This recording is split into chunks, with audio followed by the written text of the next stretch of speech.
Hello दोस्तों, कैसे हैं आप सब। आशा करती हूँ सब ठीक होंगे। आज की कहानी है दो भाइयों की लड़ाई।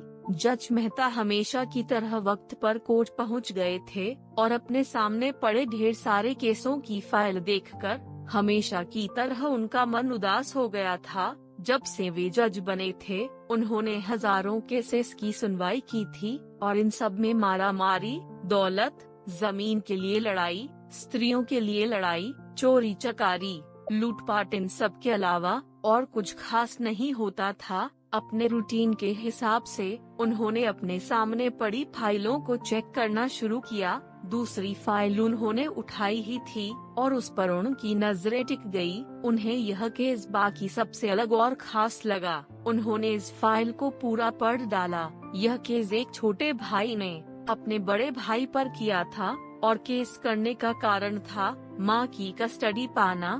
मेहता जी ने सबसे पहले इसी केस की कार्यवाही करने का फैसला किया। कोर्ट में सब हाजिर हो गए। जज ने सबसे पहले छोटे भाई को अपनी बात रखने का मौका दिया। छोटे भाई ने कहा, जज साहब, मेरी उम्र 50 वर्ष है और मेरे बड़े भैया की उम्र 60 वर्ष है। हमारी माँ जो 90 साल की है, वह बड़े भाई के साथ ही रहती है, लेकिन अब मैं चाहता हूँ कि माँ बाकी के बचे वर्ष मेरे साथ रहकर बिताए। माँ की सेवा करने का मौका अब मुझे मिलना चाहिए। मैंने बड़े भैया को काफी समझाया कि अब आपकी भी उम्र हो चली है, अब आपकी सेहत भी अच्छी नहीं रहती और आप दिल के मरीज भी है। मैं अभी स्वस्थ हूँ, इसलिए बेहतर यही होगा कि माँ की सेवा करने का मौका अब मुझे दिया जाए। वैसे भी माँ पिछले 40 सालों से उनके साथ ही तो रह रही है। क्या मेरा हक नहीं बनता कि माँ मेरे साथ भी रहे? लेकिन बड़े भैया है कि इस बात को मानने के लिए राजी नहीं है, इसीलिए मजबूरी में मुझे उन पर केस करना पड़ा।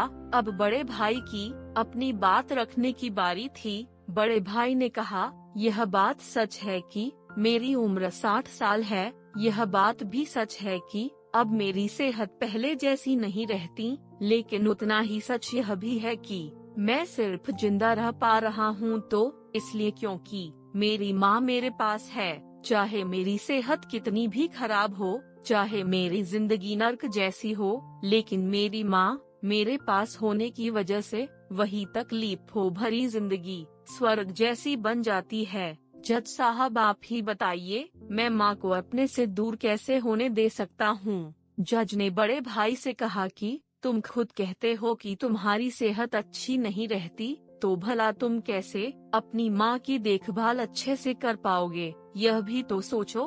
बड़े भाई ने कहा, मैं अपनी माँ की बड़े अच्छे से देखभाल करता हूँ। आप माँ से भी पूछ सकते हैं और अगर वो खुद कहे कि उन्हें मेरे साथ नहीं रहना तो आप बेशक उन्हें मेरे भाई के साथ भेज दीजिए। जज को यह बात ठीक लगी और उन्होंने माँ को अदालत में बुलाने का फैसला किया। 90 साल की बूढ़ी माँ बड़ी ही कमजोर थी। वो जैसे तैसे व्हील चेयर से अदालत में आई। जज साहब ने उनसे उनका फैसला पूछा तो माँ ने कहा कि मेरे लिए दोनों ही बच्चे समान है।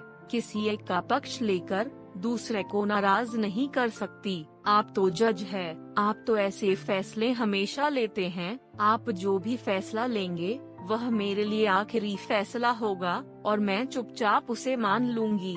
जज साहब बहुत परेशान हो गए। उन्होंने अपनी पूरी जिंदगी में ऐसा अनोखा केस कभी नहीं देखा था।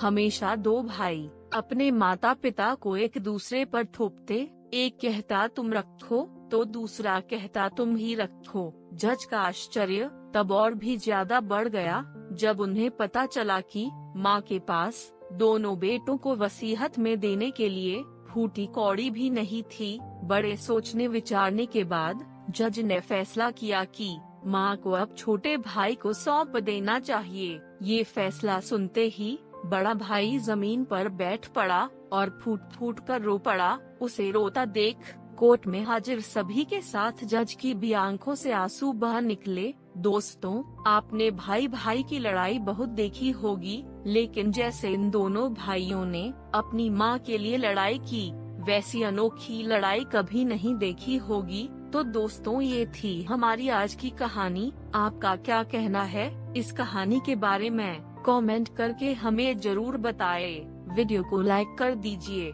और इसी तरह की कहानियाँ लगातार देखने के लिए चैनल को सब्सक्राइब करके घंटी को दबाकर ऑल पर सेट कर लीजिए, ताकि आने वाली वीडियो का नोटिफिकेशन आपके पास तुरंत पहुँचे। मिलती है अगली वीडियो में। धन्यवाद।